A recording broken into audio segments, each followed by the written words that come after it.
What if I told you that long before scopes, bullets, and carbon fiber gear, people were hunting successfully with nothing but wood, bone, leather, and stone, and a deep understanding of nature, that in the dense forests, high plateaus, and riverbanks of the Ottoman Empire, hunters used tools you could craft today with your bare hands and a few materials from your backyard. No plastic, no electricity, no GPS, just tradition, patience, and raw skill. Today, we're diving into 5 powerful hunting tools used by Ottoman hunters, villagers, and nomads, tools so ingenious they're still useful in the 21st century if you ever find yourself living off-grid, prepping for emergencies, or simply trying to reconnect with ancestral skills. And yes, these are tools you could start building yourself. But before we jump in, take a second to like this video and subscribe. Every click helps keep this historical survival knowledge alive, and trust me, we're only just getting started. Let's begin with what many people consider the king of traditional hunting weapons, the Ottoman composite bow. This wasn't just a curved stick with a string. It was a finely engineered weapon made from multiple materials layered together: wood for structure, horn for power, sinew for flexibility. Think of it as the 16th century version of a high-performance sniper rifle, but made entirely by hand. The making of one bow could take months, sometimes a year. Maple or mulberry was commonly used for the core. Buffalo horn was applied to the belly of the bow for compression, and layers of dried sinew were glued to the back with hide glue made from boiled animal skins. These materials were pressed together and then cured over time, often kept in a bow press for months to maintain shape. What's fascinating is how the Ottomans achieved consistent power and compact design. These bows were short, ideal for horseback archery, and powerful enough to pierce armor at over 150 meters. Archers would train daily, sometimes from childhood, not just to shoot accurately, but to develop the strength to pull a 100-plus pound draw weight. And even the arrows were no afterthought. They were made with reed shafts, iron or bone tips, and feathers from birds like eagles or hawks, cut and glued with fish glue. This wasn't backyard archery, it was military engineering with natural materials. Could you make one today? Surprisingly, yes. Modern reenactors and traditional archers are reviving Ottoman bow-making techniques using natural substitutes and even YouTube tutorials. If you're up for a challenge, it's one of the most rewarding DIY projects in the traditional weapons world. Now, let's scale down the technology and meet a smaller, but equally deadly tool, the hand sling. Known in Turkish as sapan, this ancient weapon dates back thousands of years, but was still in use by Ottoman villagers and shepherds, especially in the mountainous regions. It's simple: 2 cords and a pouch. But in the right hands, it can deliver a stone with enough force to knock down a bird or rabbit from dozens of meters away.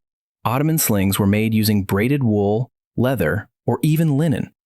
The pouch was often thick leather, shaped like a boat, to cradle the stone.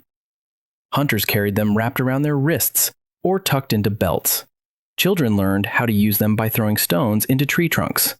Adults used them to protect flocks from wolves or wild dogs, and some even used lead bullets shaped for slings in times of conflict.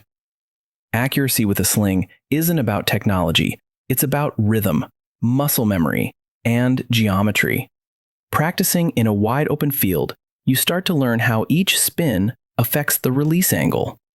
Want to try it today? All you need is some paracord, an old leather scrap, and a field. Start small and prepare to be humbled. This tool teaches patience like nothing else. Our third tool is perhaps the most quietly powerful: snare traps.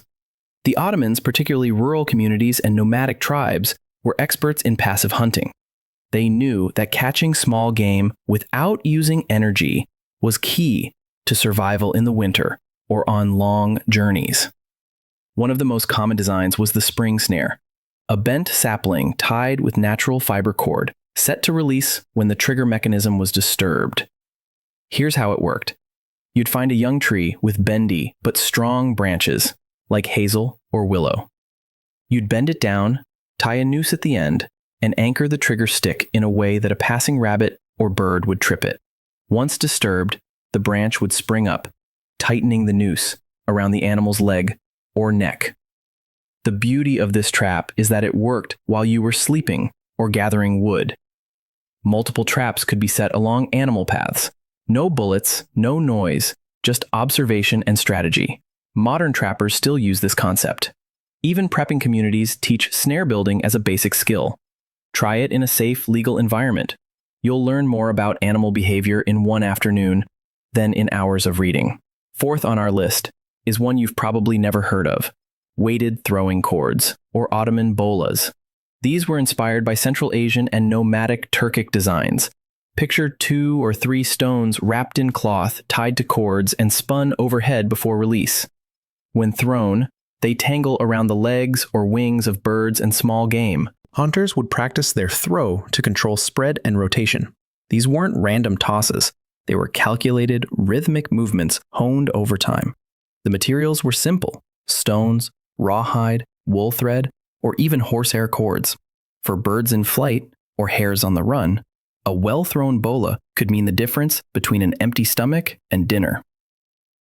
Today, some survivalists experiment with modern bolas, using tennis balls or paracord, but the original Ottoman versions were elegant in their simplicity.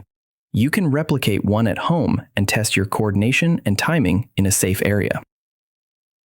Finally, the short hunting spear, or zipkin, closes out our list. Different from long battlefield spears, these were often no more than 5 feet in length and designed for wild boar, fish, or defensive use during hunts. The shafts were made of hardwood, oak, ash, or chestnut, and tips were carved, fire-hardened, or capped with forged iron. One clever trick Ottoman hunters used was to fire-harden a wooden point. By rotating the sharpened tip slowly over a fire, the moisture would evaporate and the cellulose fibers would stiffen. This made the wood stronger and more resistant to breaking. Some spears were even tipped with bone or horn, fixed in place with resin or animal glue. These were ideal for fishing in shallow rivers or dealing with dangerous animals in forests. Portable, versatile, and reusable. If you want to build one today, start with a straight branch, shave it down, and experiment with fire hardening. You'll learn a lot about the properties of wood and heat, and it's oddly satisfying. Now, let's take a step back and compare. Modern hunting relies on precise firearms, digital scopes, night vision, thermal imaging, and synthetic clothing. It's efficient, yes, but it's also dependent on supply chains, batteries, and regulation. What the Ottomans offer us is not just nostalgia, but resilience. Each of these tools taught observation, patience, and respect for nature. You couldn't just go to the store. You had to know your land. Understand the wind. Track prints in the mud. Listen for distant movement. That's a kind of intelligence technology can't replicate. So, which of these 5 tools would you try to build? The bow, the sling, the snare, the bolas, or the spear? Leave your answer in the comments, and if you've ever tried any of these or built your own version, I'd love to hear your story. And hey, if this video inspired you, even a little, to pick up a knife, some wood, and start shaping something ancient with your own hands, then mission accomplished. Be sure to hit that like button, subscribe for more forgotten skills from the Ottoman world and beyond, and share this with a friend who always says, "I could survive in the wild easy." Let's see if they can make a sling before talking big. Until next time, stay wild, stay wise, and stay curious. See you in the next one.